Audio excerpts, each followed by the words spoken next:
Olá, mulheres, graça e paz. Voltando aqui para nós fazermos o capítulo 6 do nosso livro, Lidando com Suas Emoções à Maneira de Deus. E esse livro, a autora traz o caso de Susana. Susana é uma mulher de negócios, muito comum, né, hoje em dia. Ela é solteira, com 30 anos de idade, está no auge da sua carreira. E na semana passada, seu chefe faz uma reunião para dizer que ela não estava desempenhando seu trabalho tão bem como ela esperava. Ele tentou dar a ela algumas orientações que a ajudariam a melhorar o desempenho das suas atividades. Em vez de ela ouvir, né, respeitosamente, Susana ficou furiosa. Ela gritou com seu chefe, quebrou a caneca de café na mesa dele e bateu a porta do escritório com muita força. E não é de se surpreender, né, que depois dessa explosão, Susana tenha sido demitida. Apesar da maioria de nós nunca ter quebrado caneca de café na mesa do chefe, espero, né? Todas já sentimos uma ira incontrolável. Todas já experimentamos as variações que vêm naturalmente a nós, humanos, ira, temor, tristeza, amor, ciúme, felicidade. De fato, quando uma pessoa é incapaz de experimentar emoções, sabemos também que algo está desesperadamente errado. Apesar de todas nós sabermos como é sentir emoções, raramente a gente separa um tempo para considerar o que elas, né, de onde elas vêm e o que podem significar para nós. É raro pararmos para considerar o que nossas emoções podem estar dizendo sobre os nossos valores, crenças e desejos. Quase nunca paramos e pensamos sobre o que elas nos dizem sobre o nosso relacionamento com Deus. Susana, quando ela foi confrontada pelo chefe, ela sente medo e ela reage de uma forma com uma ira explosiva. O capítulo começa, né, levantando uma pergunta: as circunstâncias causam nossas emoções? O texto mostra que todas, né, nós experimentamos ira, tristeza, medo, ciúme, amor, alegria, mas a resposta não está na situação externa. Ela apenas revela algo mais profundo. Susana poderia ter reagido de modo mais tranquilo, mas não fez. Ela pecou contra o seu chefe e, pior ainda, ela pecou contra o Senhor. Ela não só se deu conta, ela só se deu conta do que fez quando ela entrou no carro chorando e se perguntou: por que que eu iro tanto? Como que eu posso ser uma cristã e agir dessa forma? Ela reconhece que precisa de ajuda, pois ela não quer viver dessa forma. E nós? O que fazemos com as Susanas da nossa vida? Como reagimos quando estamos tomadas de emoção? O que nossas reações nos dizem sobre nós mesmas? E o que podemos aprender com nossas emoções e como podemos controlá-las? Nem os psicólogos sabem como lidar com esse assunto, porque a solução não está na psicologia popular, ela está na Escritura, está na Palavra de Deus. 2 Timóteo 3, 16, 17 vai dizer que toda a Escritura ela é inspirada por Deus e útil para ensinar o que é verdadeiro e para nos fazer perceber o que não está em ordem em nossa vida. Ela nos corrige quando erramos e nos ensina a fazer o que é certo. Deus a usa para preparar e capacitar o seu povo para toda boa obra. A palavra de Deus ela é suficiente para lidar com as nossas emoções. Mas de onde vêm as nossas emoções? A Bíblia ensina que nossas emoções vêm de dentro de nós, do nosso interior, do nosso coração. Ele é a parte íntima da pessoa que ninguém vê diretamente, mas é revelado por nossas ações. Jesus ensina que o problema está no coração. Marcos 7, 21, 23 vai dizer: pois é do interior, do coração humano que vêm os maus pensamentos, a imoralidade sexual, os roubos, homicídios, adultérios, a cobiça, a maldade, o engano, os desejos imorais, a inveja, a calúnia, o orgulho e a insensatez. Todas essas coisas perversas vêm de dentro. São elas que contaminam. Então, as emoções e reações revelam o nosso interior. Quando houve a queda no Jardim do Éden, o pecado infestou todas as partes do nosso ser. A imagem de Deus em nós está danificada pelo pecado. E a nossa habilidade de manifestar nossas emoções sem pecar também foi danificada. Em Romanos 5,12 vai dizer que quando Adão pecou, o pecado entrou no mundo e a morte veio com ele. O pecado de Adão trouxe morte a todos e todos pecaram. Todos é todos, né? É eu, é você, somos todas nós. Mas Deus promete restauração através de Cristo, que veio para restaurar o nosso relacionamento com Deus. Ezequiel 36, 26 vai dizer que eu lhes darei um novo coração e porei um espírito novo dentro de vocês. Tirarei de vocês o coração de pedra e lhe porei um coração de carne. Então, a obra continua. Deus tem um plano não apenas para restaurar o nosso relacionamento com Ele, mas também para restaurar a sua imagem em nós. Essa restauração é um processo gradual e é chamado de santificação. O Espírito Santo que faz esse trabalho em nós quando reconhecemos e permitimos ser transformadas. Para isso a gente precisa reconhecer, né? Que precisamos ser transformada de dentro para fora. Filipenses 1,6 vai dizer: e tenho certeza de que aquele que começou a boa obra em vocês irá completá-la até o dia que Cristo voltar. Então, não perca a esperança, né? Para ter uma mudança verdadeira, é preciso mudar o coração. Não vai ser através de técnica emocional, de coaching, vai ser uma mudança genuína. Lembrando do caso de Suzana, não adiantava ela ir lá e pedir perdão só porque queria o emprego de volta. Ela precisava fazer com os motivos certos e não com o motivo errado. Ela precisava fazer esse caminho de volta sem querer nada em troca.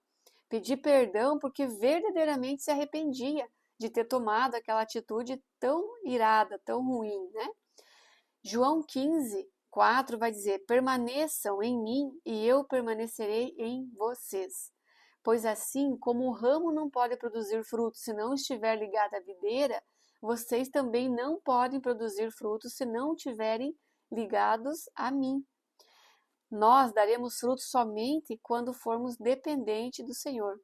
Não tem como a gente dar fruto longe do Senhor, não estando implantados na videira. Precisamos aprender a olhar para tudo na vida, inclusive nossas emoções, através dos olhos de Jesus. Nossas emoções já estão presentes antes das situações de confronto, antes mesmo de sentirmos a emoção em si. As situações apenas expõem as coisas que pensamos, desejamos e planejamos.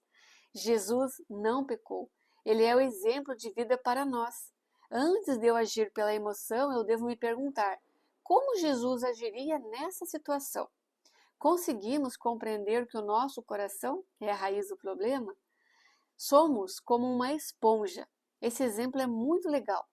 Mergulhado numa água limpa e outra numa água suja. Olhando por fora, nós parecemos iguais.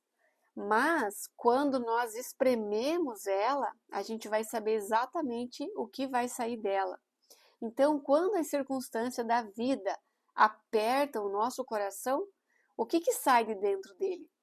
Sai ira, sai sujeira ou sai água limpa, sai doçura? Susana, quando ficou irada, porque as palavras do chefe confrontavam ela, só revelou o que estava no seu coração. Jesus, ele também expressou emoções, inclusive a ira. Quando derrubou a mesa dos cambistas no templo, mas entendam que essa ira dele era uma ira santa, justa e alinhada com a vontade do Pai. Não era simplesmente estava irado, tinha um motivo. E Deus, ele é soberano. Muitas pessoas veem a vida do mesmo modo que enxergam suas emoções, mas a realidade é que nada acontece fora do controle de Deus. Lamentações 3, 37, 38 vai dizer o seguinte: Quem pode ordenar que algo aconteça sem a permissão do Senhor? Não é do Altíssimo que vem tanto as desgraças como as coisas boas? Então, Deus não criou o universo por acaso, de forma aleatória. Ele estava envolvido em tudo o que acontece no mundo, inclusive os detalhes da nossa vida. Isso deveria ser um conforto para nós. Porém, nós esquecemos disso e queremos fazer tudo do nosso jeito, errado do nosso jeito. Romanos 8, do 28 e 29 diz que sabemos que Deus faz todas as coisas cooperarem para o bem daqueles que o amam e são chamados segundo o seu propósito para eles. Pois Deus conheceu os seus de antemão e o predestinou para se tornarem semelhantes à imagem de Cristo. Deus usa a circunstância para nos moldar à imagem de Cristo. Devemos crer, sem duvidar, que Ele nos ama e está cuidando de nós, mesmo que as circunstâncias pareçam diferentes. A autora traz no livro um exemplo onde Jesus ficou irado. Ele também ficou irado com os fariseus. Então ele estava indignado com eles, porque eles vinham contra a vontade do Pai.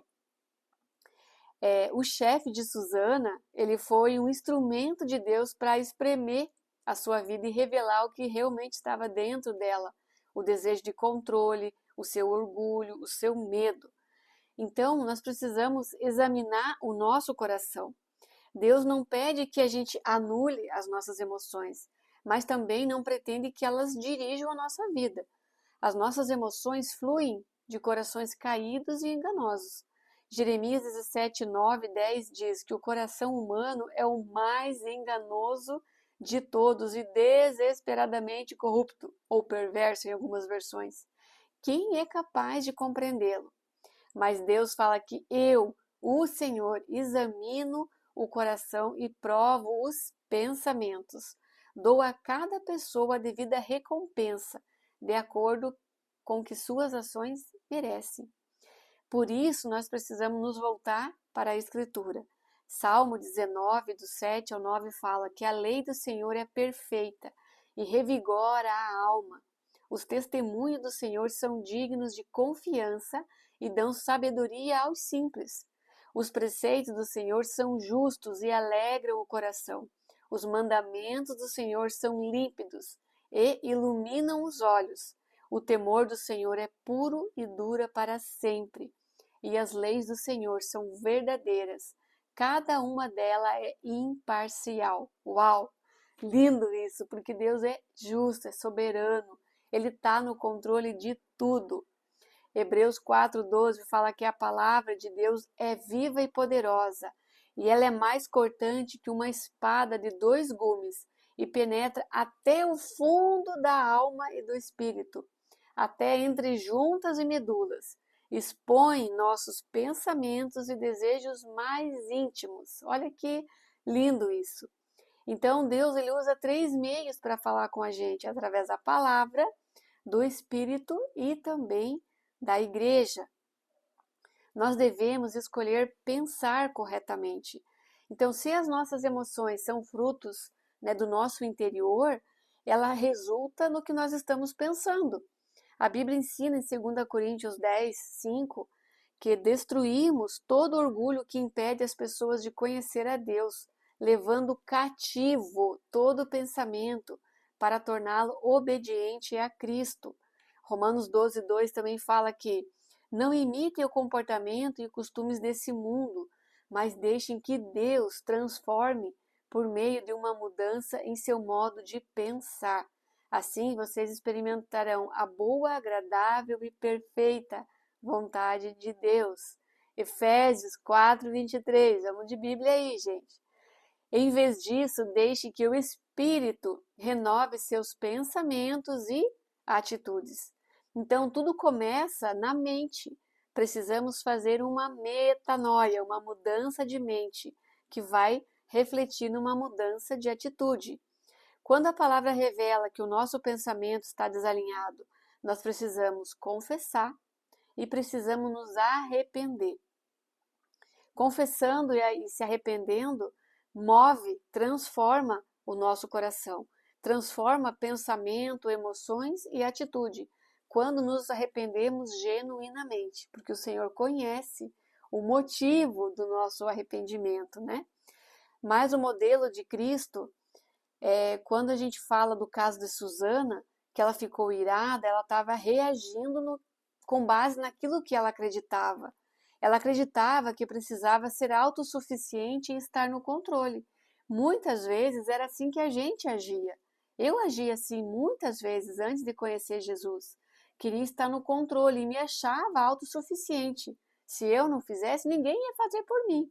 Então eu ia lá e fazia tudo do meu jeito. A gente sempre estava lutando pelos nossos próprios interesses. Custasse o que custasse, a gente ia lá e fazia. Mas, né, Cristo é diferente. Não é assim que ele pensa. Filipenses 2, do 1 ao 10, diz que não, para nós não sermos egoístas, nem tentar impressionar ninguém, que é para nós sermos humildes e considerar os outros mais importantes que a nós mesmos. Não procure apenas os próprios interesses, mas também os interesses dos outros. Tenha a mesma atitude demonstrada por Cristo Jesus. Ele se humilhou e foi obediente até a morte e morte de cruz. Ele precisava, Susana, ela precisava reconhecer que foi criada para depender de Deus. E a palavra de Deus trouxe esse entendimento a ela, trazendo vergonha por ter agido daquela forma, maltratando os outros para ser respeitada. Susana viu que a sua ira pecaminosa era resultado do pensamento e desejos totalmente errados e desalinhados com a palavra de Deus. Então, amadas, nós precisamos agir corretamente. Temos que escolher agir corretamente. Pensar corretamente não basta, a gente precisa agir. Tiago 2,19 fala: Você diz que crê que existe um só Deus. Muito bem, até os demônios creem nisso e tremem de medo. Então, um conhecimento sem obediência não vai transformar a sua vida, não. O verdadeiro arrependimento inclui uma disposição para agir da forma correta. E tem umas perguntas aqui. O que está governando o seu coração? O que ou quem eu estou adorando? Jesus precisa ser o modelo. João 8:29. Aquele que me enviou está comigo. Ele não me abandonou, pois sempre faço o que lhe agrada. Quando Susana procurou o chefe, pediu perdão por ter agido daquela forma, sem a intenção de ter o emprego de volta, isso demonstrou um verdadeiro arrependimento. Então, isso traz frutos de justiça, né? E ele pôde reconhecer nela que realmente ela havia se arrependido. Então, Deus nos criou com emoções saudáveis. Mesmo em um mundo que parece descontrolado, né, sendo controlado por emoções ao nosso redor, Deus, ele é soberano e está no controle de tudo. Jesus, ele não era emocionalmente fraco. A autora coloca isso no finalzinho desse capítulo. As suas emoções, elas eram profundas, fortes e saudáveis. O seu amor e zelo por Deus o levaram à cruz. Ele não precisava ter feito isso, mas por amor e por obediência a Deus ele fez. Ele morreu de boa vontade no lugar de pecadores, como eu, como você, e temou sobre si a ira de Deus. Isso aponta para o Evangelho. Quando lidamos com nossas emoções à maneira de Deus, o mundo verá as obras que resultam de corações puros e Deus receberá a sua glória, porque foi através dele que a gente conseguiu mudar o nosso coração. Em Mateus 5,16 diz: Da mesma forma, deixem que a luz brilhe diante de todos, para que vejam suas boas obras e louvem seu Pai que está nos céus. Que lindo isso! Quando somos transformadas, quando permitimos que Deus transforme o nosso pensamento, o nosso coração, a gente vai refletir, a gente vai exalar o bom perfume de Cristo e seremos testemunhas vivas daquilo que o Senhor pode fazer com as nossas emoções. Que não sejamos mulheres dominadas pelas emoções, e sim mulheres obedientes à palavra de Deus. Amém, amados? Nos vemos no próximo capítulo. Deus abençoe.